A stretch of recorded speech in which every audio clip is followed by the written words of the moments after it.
আসসালামু আলাইকুম। Islamic lifestyle চ্যানেলে আপনাদেরকে স্বাগতম।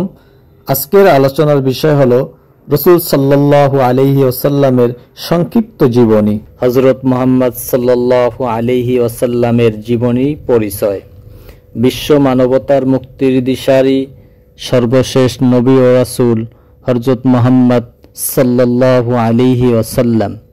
তিনি আল্লাহর প্রেরিত সর্বশেষ দূত, যিনি মানব জাতিকে তাওহীদের এক আল্লাহর উপাসনার বার্তা পৌঁছে দিয়েছেন। জন্ম ও বংশ। জন্ম তারিখ 570 খ্রিস্টাব্দের প্রায় 12 রবিউল আউয়াল। জন্মস্থান মক্কা, আরব উপদ্বীপ। পিতা আব্দুল্লাহ ইবনে আব্দুল মুত্তালিব, মাতা আমিনা বিনতে ওহাব। রাসূল সাল্লাল্লাহু আলাইহি ওয়াসাল্লাম কুরাইশ গোত্রের সম্মানিত পরিবারে জন্মগ্রহণ করেন। জন্মের আগেই পিতা মারা যান আর 6 বছর বয়সেও মাকে হারান। পরে দাদা আব্দুল মুত্তালিব, এরপর চাচা আবু তালিবের তত্ত্বাবধানে বেড়ে ওঠেন। রাসূল সাল্লাল্লাহু আলাইহি ওয়াসাল্লাম জন্মের পরে তার দুধমা হালিমাতুস সাদিয়া রাদিয়াল্লাহু তাআলা আনহার কাছে কিছুটা সময় পার করেন এবং রাসূল সাল্লাল্লাহু আলাইহি ওয়াসাল্লামের জীবনে অনেক মুজিজা সংঘটিত হয়। যুবক অবস্থায় তিনি সততা, ন্যায়পরায়ণতা ও বিশ্বাসযোগ্যতা অর্জন করেন। বিশ্বাসযোগ্যতা অর্জনের জন্য রাসূল সাল্লাল্লাহু আলাইহি ওয়াসাল্লামকে আল আমিন উপাধি দেওয়া হয়, যা বিশ্বাসযোগ্য উপাধি অর্জন করেন। ব্যবসায়িক কাজে তিনি সিরিয়া সফর করেন। তার চরিত্রে মুগ্ধ হয়ে খাদিজা রাদিয়াল্লাহু তাআলা আনহা তাকে বিয়ে করেন। খাদিজা ছিলেন একজন ধনী ও সম্মানিত নারী। রাসূল সাল্লাল্লাহু আলাইহি ওয়াসাল্লামের সবচেয়ে কষ্টের সময় খাদিজা রাদিয়াল্লাহু তাআলা আনহা রাসূলের সঙ্গী ছিলেন।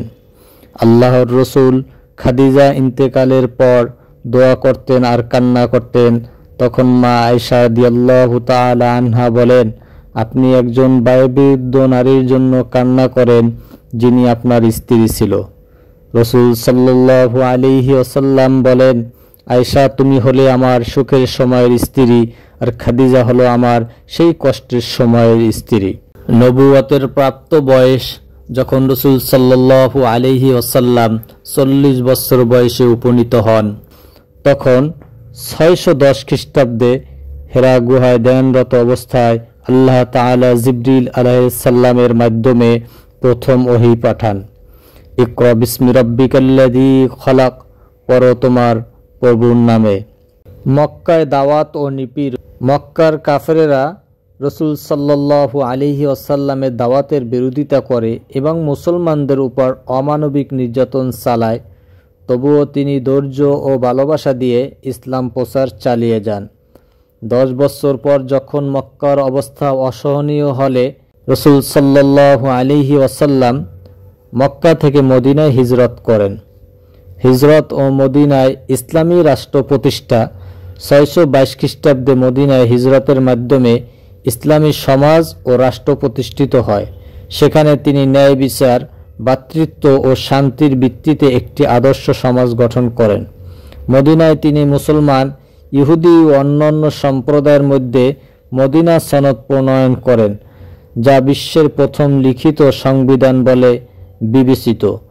গাজওয়া ইসলাম রক্ষার জন্য বিভিন্ন যুদ্ধের সংগঠিত হয়, যেমন বদর যুদ্ধ 624 খ্রিস্টাব্দে, অহুদ যুদ্ধ 625 খ্রিস্টাব্দে, খন্দক যুদ্ধ 627 খ্রিস্টাব্দে, হুদাইবিয়ার সন্ধি 628 খ্রিস্টাব্দে, মক্কা বিজয় 630 খ্রিস্টাব্দে। মক্কা বিজয়ের সময় তিনি তার শত্রুদের ক্ষমা করে দেন। এটি মানবতার ইতিহাসের এক অনন্য উদাহরণ। শেষ জীবন ও মৃত্যু। শেষ জীবনে তিনি ইসলামী সমাজের ভিত্তি সুদৃঢ় করেন। 632 খ্রিস্টাব্দে 11 হিজরি তিনি অসুস্থ হয়ে 12 রবিউল আউয়াল তারিখে ইন্তেকাল করেন। তার জানাজা মদিনার মসজিদে নববীতে অনুষ্ঠিত হয় এবং সেখানেই তিনি সমাহিত আছেন। তার শিক্ষার মূল কথা: এক আল্লাহর উপাসনা, তাওহীদ, মানবতার কল্যাণ, ন্যায়, দয়া ও ক্ষমা, সত্যবাদিতা ও আমানতদারিতা, নারী ও শিশু দরিদ্রদের প্রতি সহমর্মিতা।